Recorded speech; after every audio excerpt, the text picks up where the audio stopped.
বিকেলবেলার জন্য আসলে একটু নাস্তা বানাবো, আর কি নাস্তা বানাবো সেটাই চিন্তা করতেছিলাম। আর সব সময় একরকম খাবার খেতে আসলে তেমন ভালোও লাগে না। তো ভাবলাম আজকে একটু অন্যরকমভাবে ভিন্ন রকম নাস্তা বানাই। তো আমি ডিমের চপ বানাবো। তো সেজন্য চুলায় প্যান বসিয়ে দিয়েছি, আর 2টা ডিম, পেঁয়াজ মরিচ আমি এখন সেই ডিমটা ভেজে নিব। তো একটু ডিফারেন্ট টাইপের নাস্তা বানাবো। হয়তো বা আপনারা দেখে বুঝতে পারতেছেন আসলে আপু কি বানাতে চাচ্ছে বা কি করতে চাচ্ছে। সম্পূর্ণ ভিডিওটা দেখবেন, তাহলে বুঝতে পারবেন। অন্যরকম একটা নাস্তা বানাচ্ছি, আর এই খাবারটা খেয়ে ঘরে সবাই কিন্তু অনেক প্রশংসা করেছে। তো আমি ডিমটা ভালোভাবে ভেজে নিলাম। তো এই যে দেখেন, ঠান্ডা হয়ে যাওয়ার পরে আমি ছুরি দিয়ে সুন্দরভাবে এরকম করে সাইজ করে কেটে নিয়েছি। তো এখন বেসনের মধ্যে দিয়ে সুন্দরভাবে আমি এখন ভেজে নিব। আমার এই ভিডিওটা কাছে এবং দূরে যায় যেখান থেকে দেখছেন সবাইকে অসংখ্য ধন্যবাদ। সবাই সম্পূর্ণ ভিডিওটা দেখে সুন্দর একটা কমেন্ট করবেন।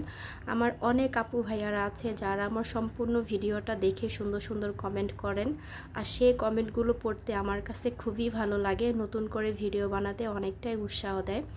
আর যারা আমার ভিডিওটা এখনও দেখতে শুরু করেন নাই, আর অবশ্যই লাইক দিয়ে ভিডিওটা দেখতে শুরু করবেন। সম্পূর্ণ ভিডিওটা কন্টিনিউ করে সুন্দর একটা কমেন্ট করবেন। তো যাই হোক, এই যে দেখেন আমি এখন চুলায় কিন্তু কড়াই বসিয়ে দিয়েছিলাম। তেল গরম হয়ে গিয়েছে। এখন বেসনের মধ্যে সে ডিমটা চুবে এখন এখানে তেলের মধ্যে দিয়ে দিলাম। আর এইভাবে এই ডিমের চপটা খেতে অসম্ভব ভালো লাগে। যারা খান নাই এখনও, একবার হলেও এইভাবে করে ট্রাই করবেন, আপনাদের কাছেও অনেক বেশি ভালো লাগবে। তো এই যে এখন এক পাশ থেকে আরেক পাশ করে উল্টিয়ে দিলাম, আর ডিমটা আমি পুরো বেসনের মধ্যে চুপ দিয়ে তারপর হচ্ছে ডুবো তেলের মধ্যে ছেড়ে দিয়েছিলাম। একদম সুন্দরভাবে লাল লাল ব্রাউন কালার করে আমি ভেজে নিব।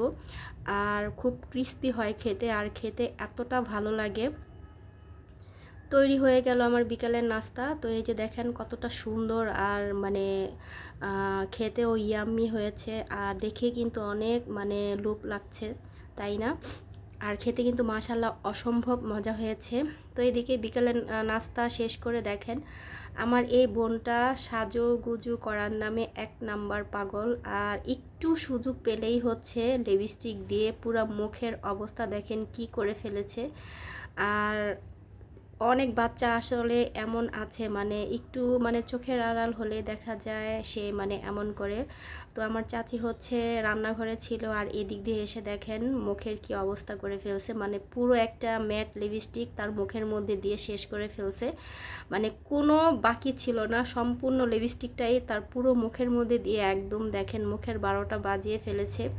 বাচ্চা মানুষ থাকলে যা হয় আর কি। তো আমার এই ভিডিওটা আপনাদের কাছে কেমন লেগেছে অবশ্যই কিন্তু কমেন্ট করে জানাবেন। ভিডিওটা ভালো লাগলে অবশ্যই একটা লাইক দিবেন, আর ভিডিওটা শেয়ার করে দিবেন। সবাই অনেক বেশি ভালো থাকবেন। আল্লাহ হাফেজ।